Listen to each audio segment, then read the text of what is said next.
Mis hermanos, vamos a Juan 14. En mi Biblia dice Jesús, el camino al Padre.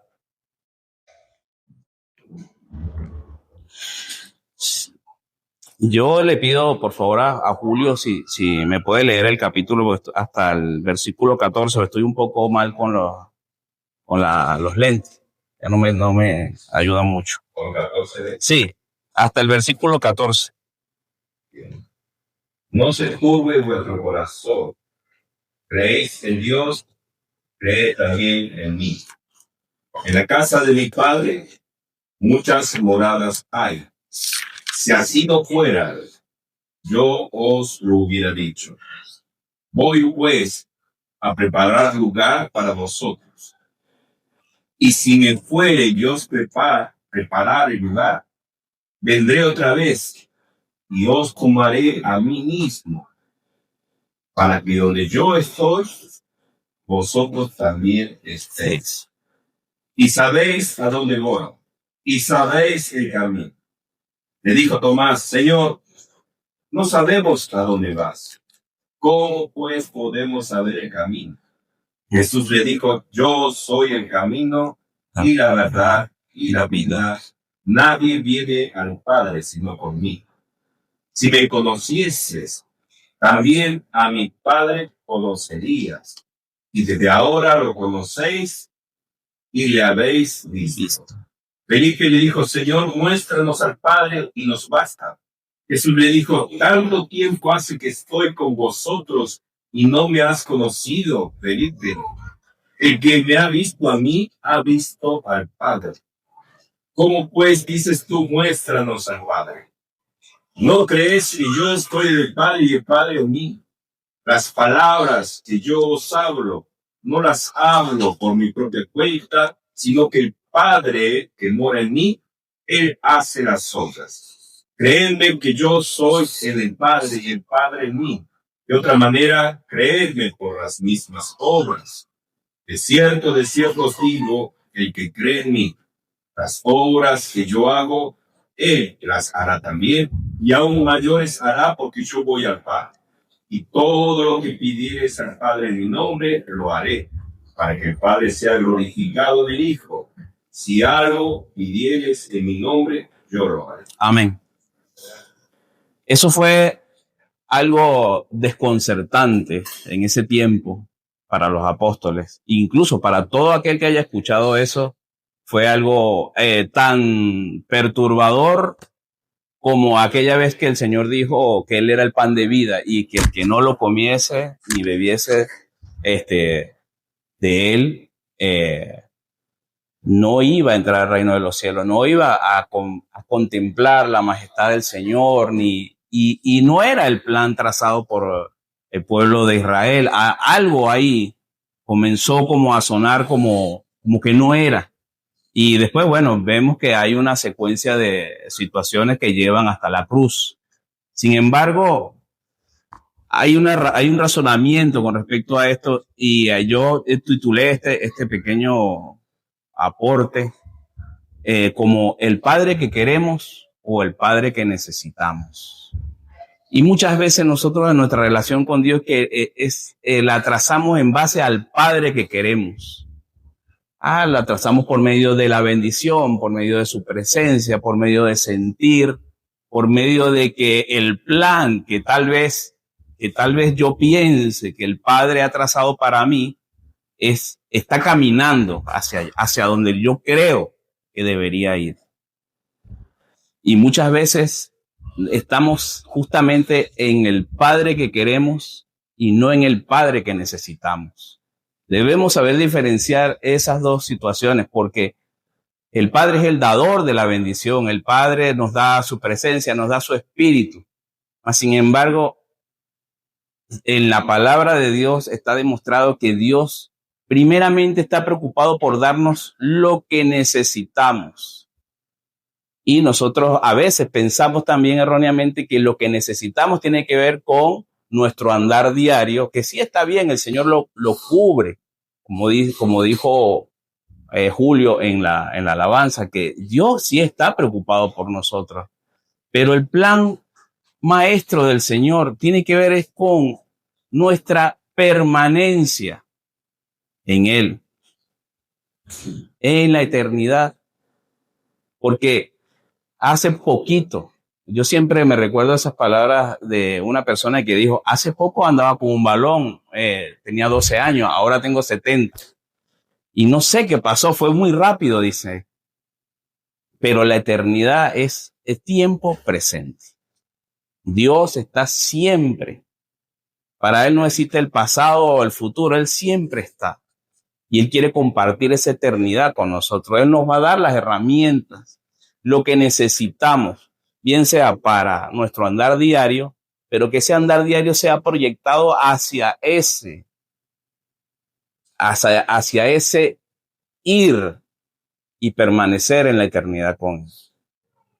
Porque no hay nada más terrible, como dice nuestro Señor Jesucristo, que las tinieblas de afuera. Las tinieblas de afuera. Tiene que ver con su presencia, donde dice, donde será el lloro y el crujir de dientes. Quiere decir que si en la eternidad no estamos delante de su presencia, algo terrible nos va a suceder. Y no es algo que podamos manejar ni solucionar en la eternidad.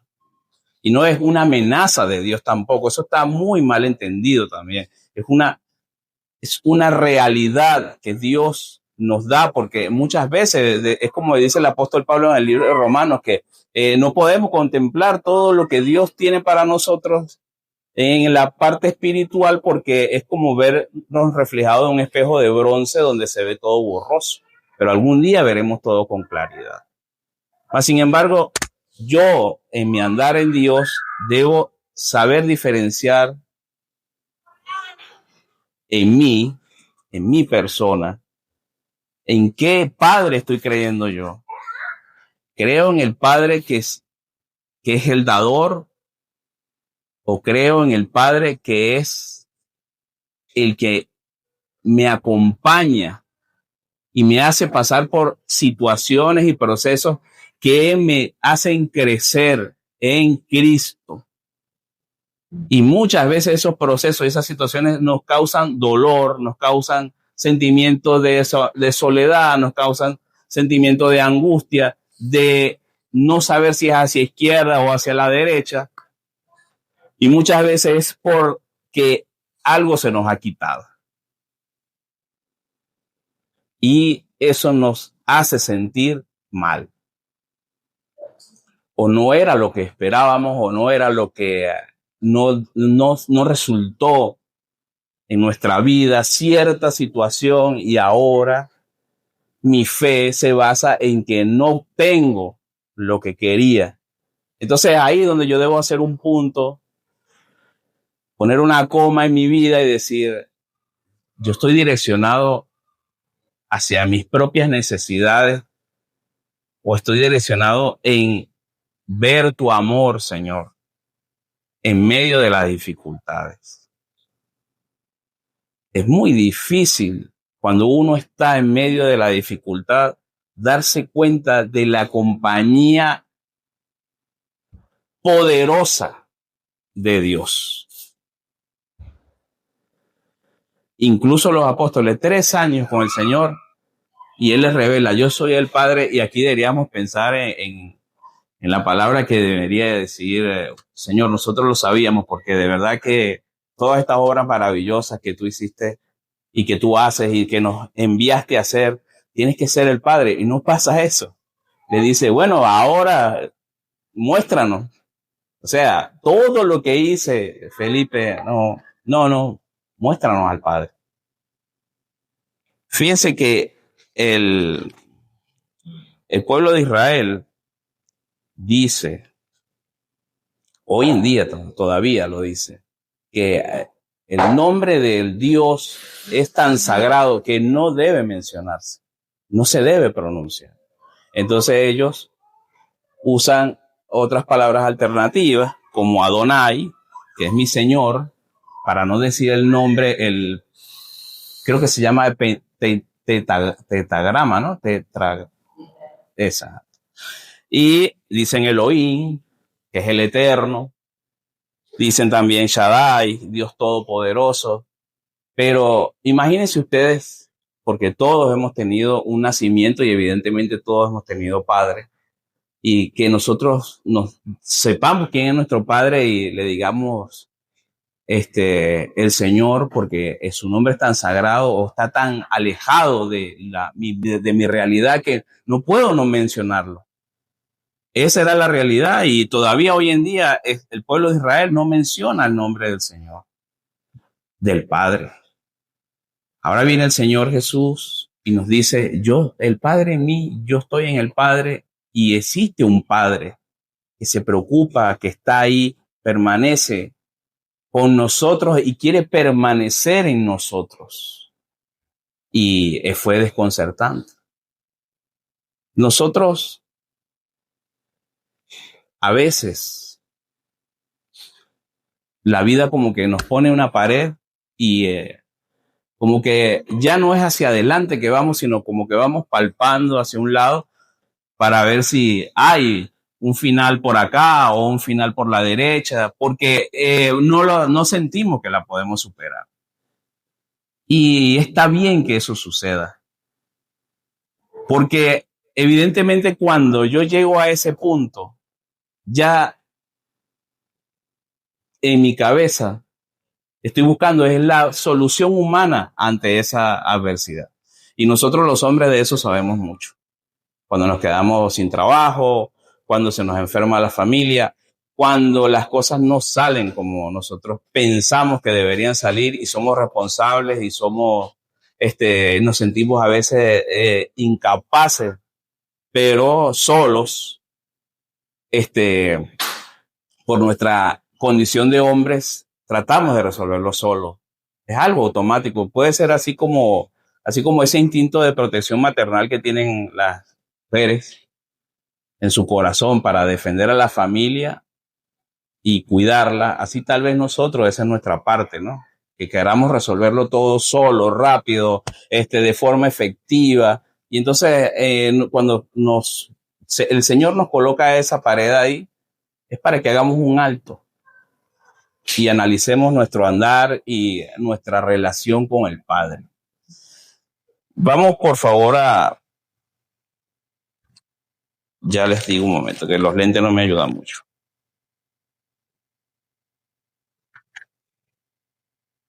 Vamos a la parábola del hijo pródigo en Lucas 14. A partir de Lucas 15, a partir del versículo 11. Cuando todos la tengan, hermano, me dicen, por favor.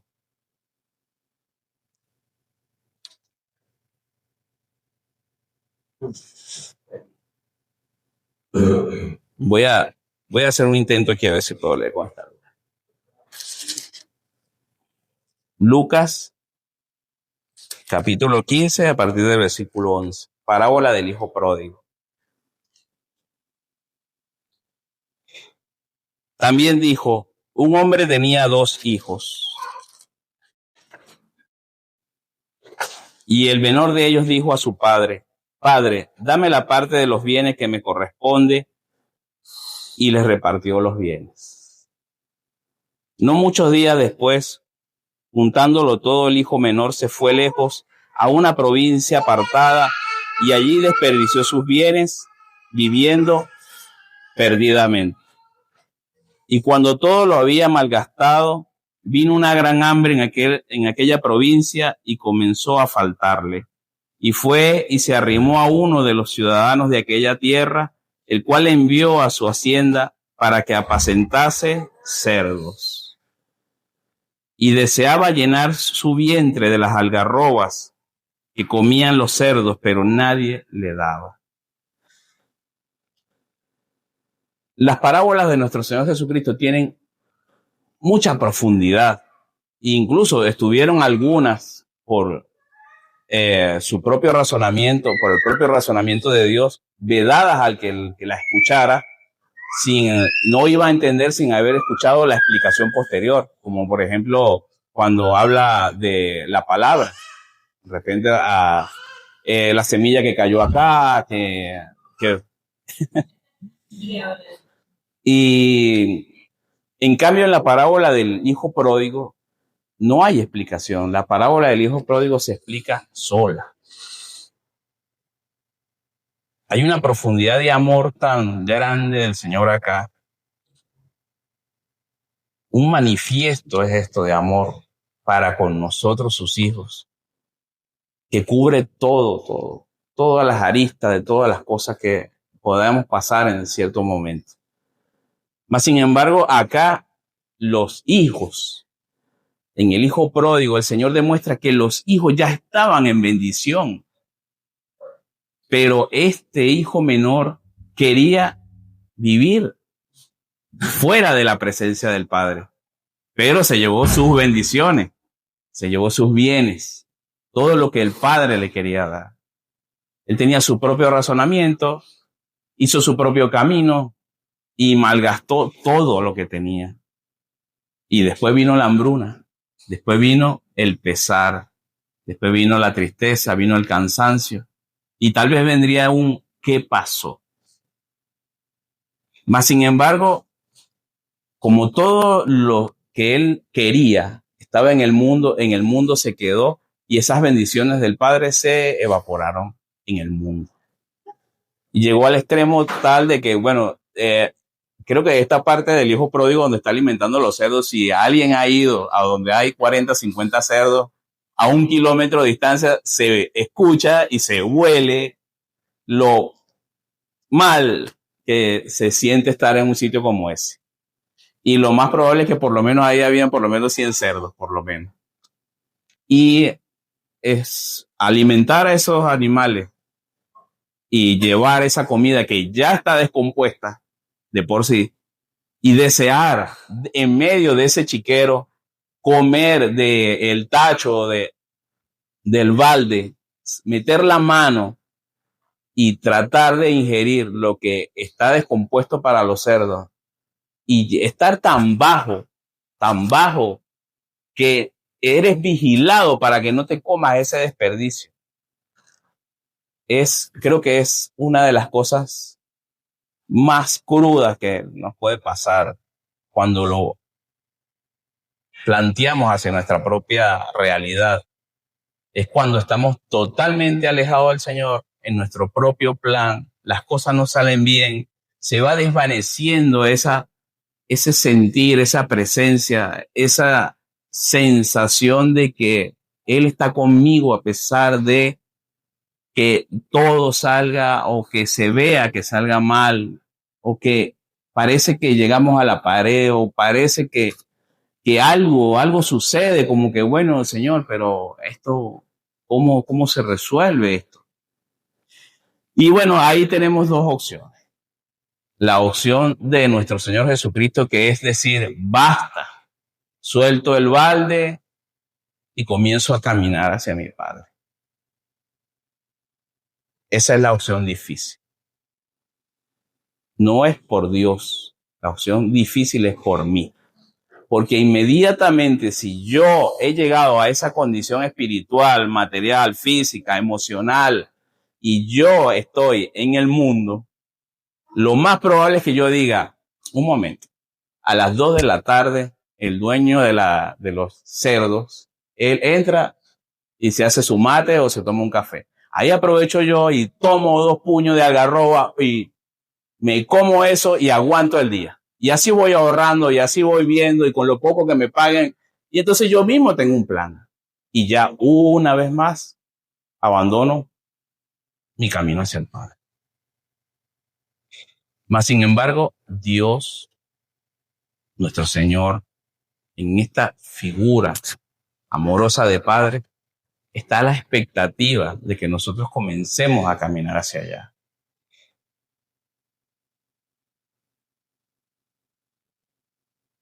Y volviendo en sí, aquí se habla del Hijo. Dice, ¿cuántos jornaleros en casa de mi Padre tienen abundancia de pan y yo aquí perezco de hambre? Me levantaré, iré a mi Padre y le diré, Padre, he pecado contra el cielo y contra ti. Ya no soy digno de ser llamado tu hijo. Hazme como a uno de tus jornaleros. Y levantándose vino a su padre, y cuando aún estaba lejos, lo vio su padre, y fue movido a misericordia, y corrió, y se echó sobre su cuello, y le besó. Y el hijo le dijo: Padre, he pecado contra el cielo y contra ti, y ya no soy digno de ser llamado tu hijo. Pero el padre dijo a su siervo: Sacad el mejor vestido y vestidle, y poned un anillo en su mano y calzado en sus pies, y traed el becerro gordo y matadlo, y comamos y hagamos fiesta, porque mi hijo muerto era, y ha revivido, se había perdido y es hallado. Y comenzaron a regocijarse. ¿Puede venir un momento, Juan Manuel? Por favor, hermano.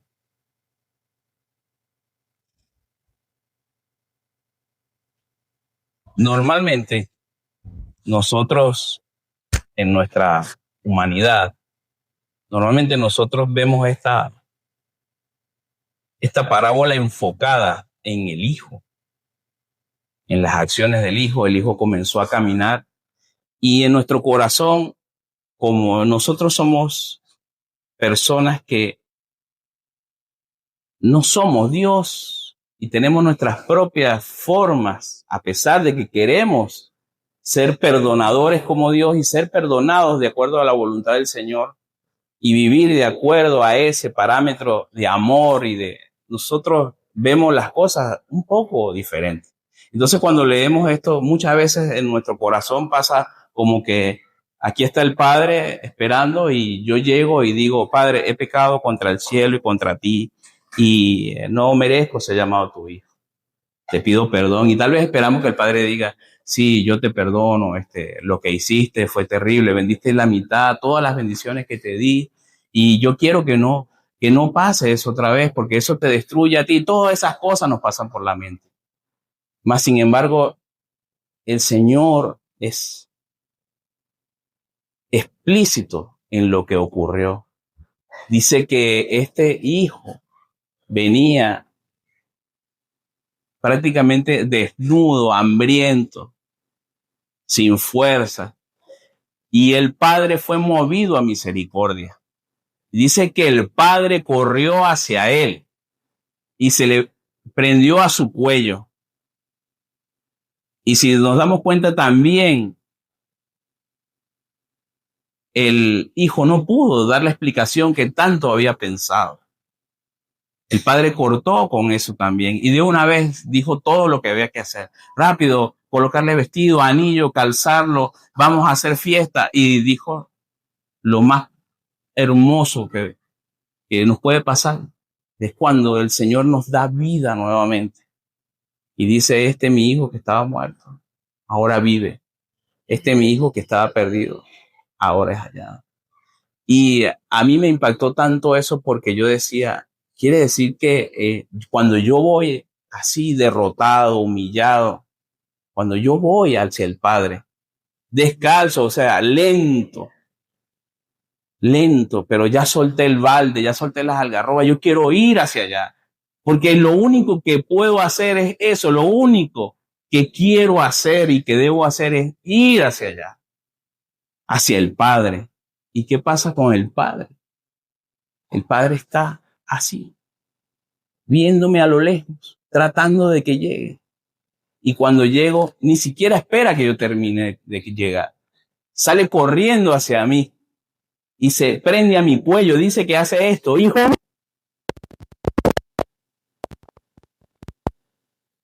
El abrazo del Padre. Aquí hay perdón, hay sanación, hay salvación, hay esperanza en ese abrazo. No es el Dios que nos dicen a nosotros a través de la historia, en la religión, que está ahí en su trono, donde yo, sí, algún día lo voy a ver en el trono. Pero cuando yo lo vea en el trono voy a decir: ahí está mi Padre.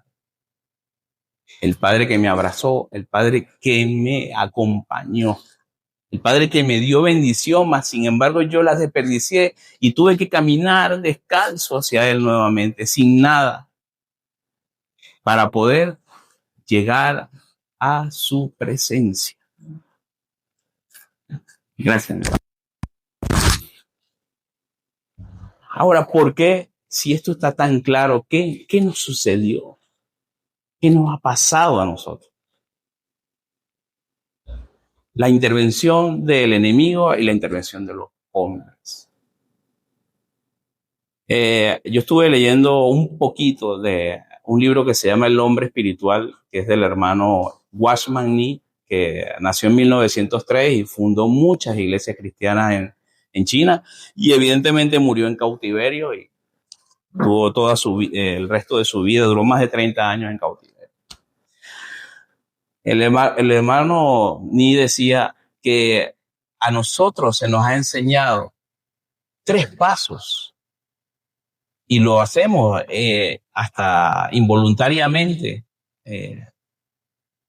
como una regla o una norma que no está escrita, mas sin embargo, por medio de lo que nosotros enseñamos. Por eso es que la palabra dice que es mucha la responsabilidad para los maestros, mucha la responsabilidad, porque un falso maestro puede ocasionar un daño terrible, y eso ya lo hemos visto muchas veces. Pero el hermano Ni decía que a nosotros se nos ha enseñado palabras como estas: debes permanecer en Cristo, para que permaneciendo en Cristo camines hacia Él. Caminar en Cristo siempre y cuando yo permanezca en Cristo. Y algún día te sientes a sus pies. Y suena hermoso eso, ¿verdad? Pero la palabra de Dios dice que es lo contrario. Lo primero que debemos hacer nosotros es sentarnos a los pies del Señor, para que con esa fuerza de Dios, con ese amor de Dios, con esa fortaleza que Dios nos da, con esa presencia, podamos caminar con Él para que algún día permanezcamos en la eternidad. Está al revés, decía el hermano Ni. Debemos sentarlo a su pie primero. Debemos enseñarle a los hermanos y hermanas a sentarse a los pies de Cristo. Porque ya sentado a los pies de Cristo, ya yo voy a entender cómo es el camino y cómo voy a prevalecer y cómo voy a permanecer. Y si lo explico al revés, diciéndole a la gente que hay un Dios lejano donde algún día yo voy a ir, pero no entiendo qué es la permanencia, ni es qué es revestirme de Él, ni qué significa que Él vive dentro de mí, nada.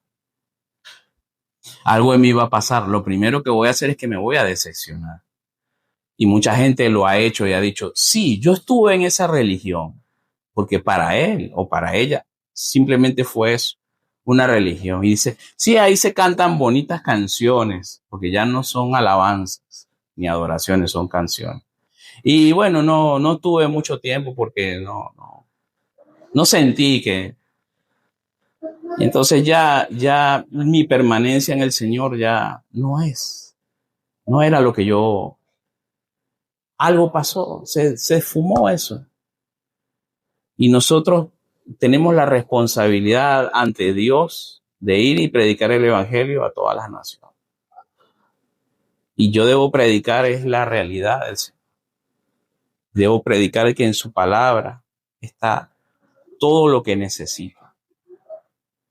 Y la predicación muchas veces no es testimonial de nuestra parte, porque también flaqueamos. Y también creemos que, ¿qué pasa? Algo está pasando conmigo, o sea, ¿qué será esto? Porque ya mi vida estaba organizada y ya algo como que se movió y ahora, no sé, me siento un poco como que no es. Y empiezo como a hablar conmigo mismo en vez de hablar con el Señor. Y ocurren cosas terribles, terribles, terribles. Y es porque, hermanos, muchas veces vamos caminando hacia Él, pero vamos con el tacho de algarrobas por el camino, por si acaso nos da alguna necesidad. Y ese hombre del hijo pródigo arrojó eso, se desprendió de lo último que le quedaba, unas algarrobas que ni siquiera eran de él. Y dijo: voy a volver a la casa de mi padre. Y pensó en los demás siervos. Él era hijo, no era siervo. Nosotros somos siervos del Señor y somos hijos por su potestad, pero él era hijo. Él ya sabía la diferencia entre siervo e hijo. Y dijo, no soy digno, pero si llego a ser jornalero de mi padre, qué maravilla. Nunca falta pan, nunca falta nada. Pero debemos soltar las algarrobas. Esas algarrobas están disfrazadas con nuestros propios planes.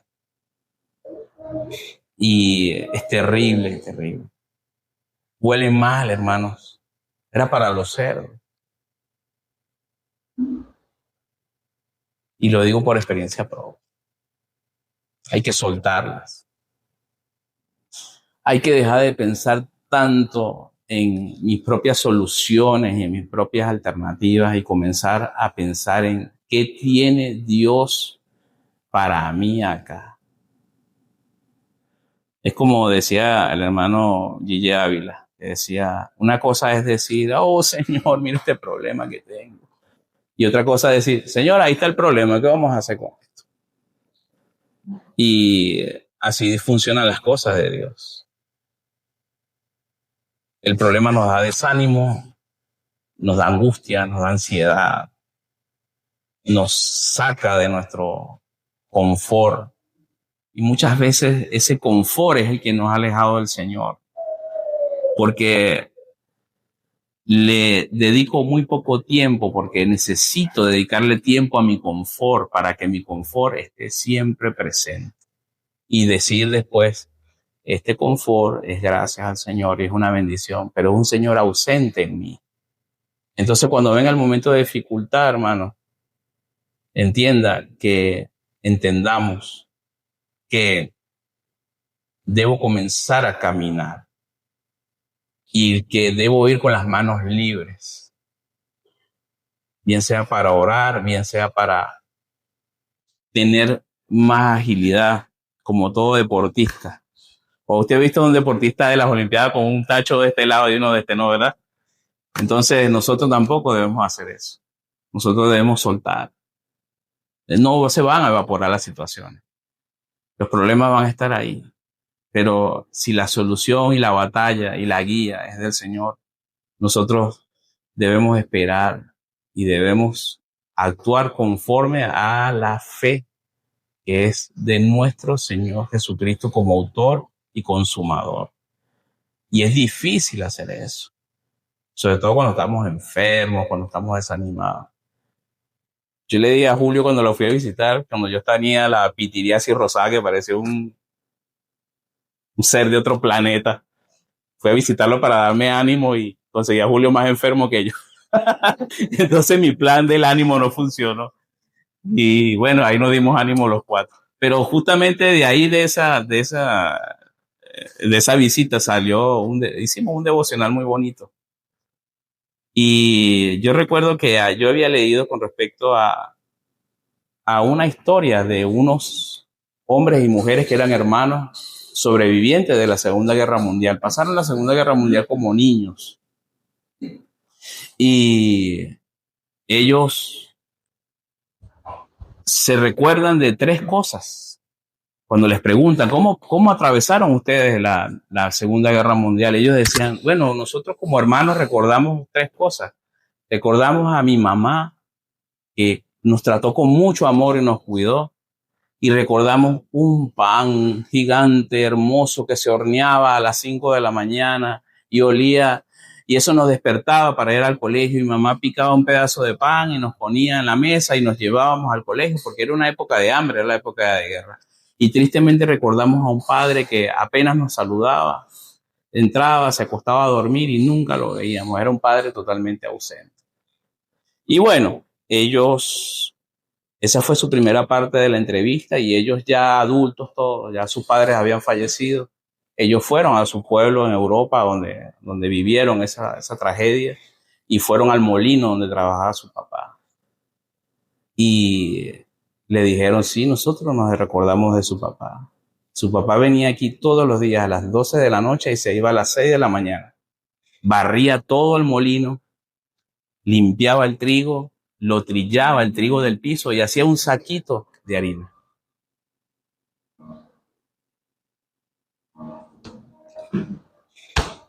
El pan.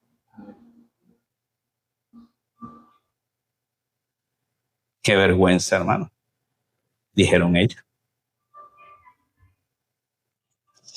Su papá estaba cansado, no dormía. Todo el mundo se estaba muriendo de hambre y ellos, su pan en la mañana.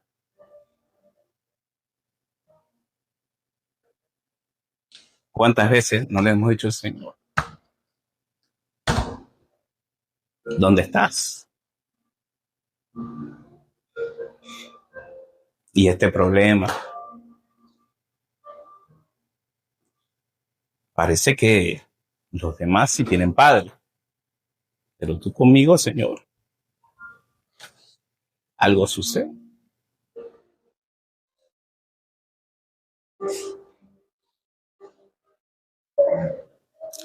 Pero yo prefiero creer en el Dios que es como ese padre.